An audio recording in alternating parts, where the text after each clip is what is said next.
হলি recipe.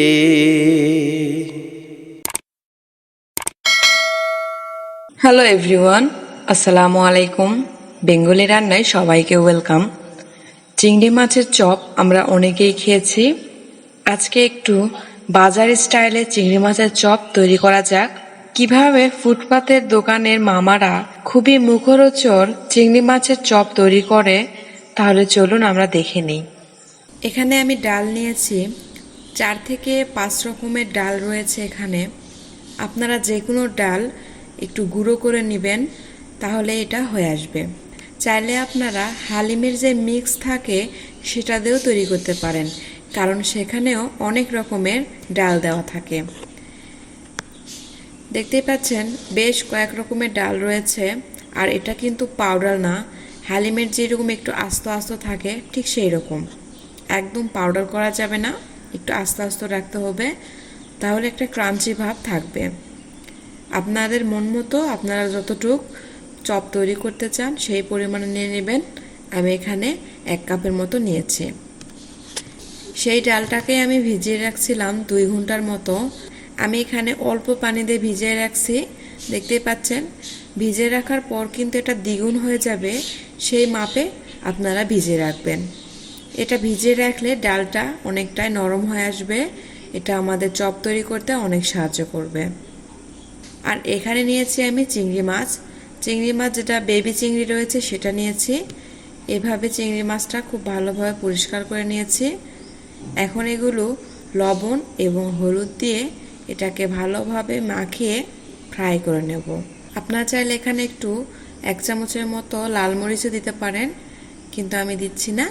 সাধারণত বাজারে যারা চপ তৈরি করে তাদের কাছ থেকে আমি শুনেছি তারা লবণ আর হলুদ দিয়ে এটাকে ফ্রাই করে নেয়। মেশানো হয়ে এলে এখানে ডুবো তেলে আমি ভেজে নেব।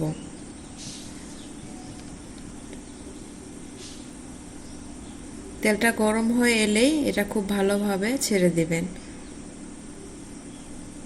আর চিংড়ি মাছ হতে বেশি সময় লাগে না, অল্প একটু ভেজে নিলেই দেখবেন একটু কালারটা চেঞ্জ হয়ে এসেছে, তখন উঠায় নিতে হবে।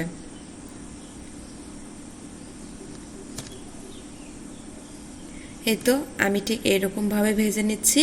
এখন উঠায় নেব। একটা একটা করে সবগুলোই আমি নিয়ে নিচ্ছি। ঠিক একই রকমভাবে বাকি চিংড়ি মাছগুলো আমি ভেজে নেব। আর অবশ্যই খেয়াল রাখবেন তেল যেন খুব ভালোভাবে ঝরে নেওয়া হয়। এখানে একটা বাটি নিয়েছি, সেখানে আমি 1/2 কাপ পেঁয়াজ কুচি দিয়ে দিচ্ছি। 4-5টা বড় সাইজের কাঁচামরিচ কুচি দিয়ে দিচ্ছি। স্বাদ মতো লবণ, 1 চিমটি হলুদ, গরম মশলা দিয়ে দিচ্ছি 1/2 চামচ, লাল মরিচ দিয়ে দিচ্ছি 1 চামচ, দিয়ে দিচ্ছি খাবার সোডা 1 চিমটি। এবার সবগুলো একসঙ্গে একটু মাখায় নিচ্ছি। পেঁয়াজটাকে একটু মিহি করে ঝুরি করে নেওয়ার চেষ্টা করবেন, তাহলে এটা সহজেই নরম হয়ে যাবে। 2 মিনিটের মতো মাখানো হয়ে এলে যে ভিজিয়ে রাখা ডালগুলো দিয়ে দিচ্ছি। আর এই ডালটা হচ্ছে যেটা আমরা পেঁয়াজু তৈরি করি সেই ডালটা মিহি করে বেটে নিয়েছি। এটা অপশনাল, চাইলে দিতে পারেন নাও পারেন, এটা আমার ঘরে ছিল সেই জন্য আমি দিলাম। এবার খুব ভালোভাবে একসঙ্গে মাখায় নিচ্ছি। এবার দিয়ে দিচ্ছি কর্নফ্লাওয়ার। এটা দিলে কিন্তু ক্রিস্পি ভাব যেরকম আসে, আবার খেতে অনেক মজা লাগে। চাইলে আপনারা এখানে কর্নফ্লাওয়ার পরিবর্তে চালের গুঁড়ো 2 চামচ দিতে পারেন, বেশি দেওয়ার চেষ্টা করবেন না। দিয়ে দিচ্ছি বেসন 3 চামচের মতো। একটা একটা স্টেপ দিচ্ছি আর আমি মাখায় নিচ্ছি। ঠিক যখন এরকম হয়ে আসবে আর কিছু দেওয়ার প্রয়োজন নাই। আর এখানে নিয়েছি আমি সেই ফ্রাই করে রাখা চিংড়ি মাছ। আপনাদের চিংড়ি মাছের চপ যেরকম শেপে তৈরি করবেন সেই মাপে নিয়ে চিংড়ি মাছের উপরে এভাবে দিয়ে দিবেন। 2 পাশে আমরা লাগায় নেব। সাধারণত বাজারে দেখা যায় এক পাশে চিংড়ি মাছ দেয়, কিন্তু আমরা ঘরে তৈরি করছি আর একটু মজা করে খেতে দোষ কি, তাই না? সেই জন্য 2 পাশে চিংড়ি মাছটা ভালোভাবে লাগায় নিয়ে গরম গরম তেলেতে ছেড়ে দেব। ঠিক একই রকমভাবে আমি সবগুলো চিংড়ি মাছের লাগায় নিয়ে দিয়ে দিচ্ছি। আর অবশ্যই তেলটা ভালোভাবে গরম করে নিতে হবে, তাছাড়া কিন্তু আবার খুলে যাবে। আর একবারে বেশি ভাজতে যাবেন না, তাহলে কিন্তু একটার সঙ্গে আর একটা লেগে যেয়ে খুলে যেতে পারে। এবার শুধু ভালোভাবে ভেজে নিলেই আমাদের চিংড়ি মাছের চপ রেডি। এই তো ভালোভাবে ভাজা হয়েছে, আর আমি ঠিক এইরকমভাবেই রাখছি, উঠায় নিচ্ছে এখন। ঠিক একই রকমভাবে আমি সবগুলো ভেজে নেব। আমার চিংড়ি মাছের চপ ভাজানো রেডি।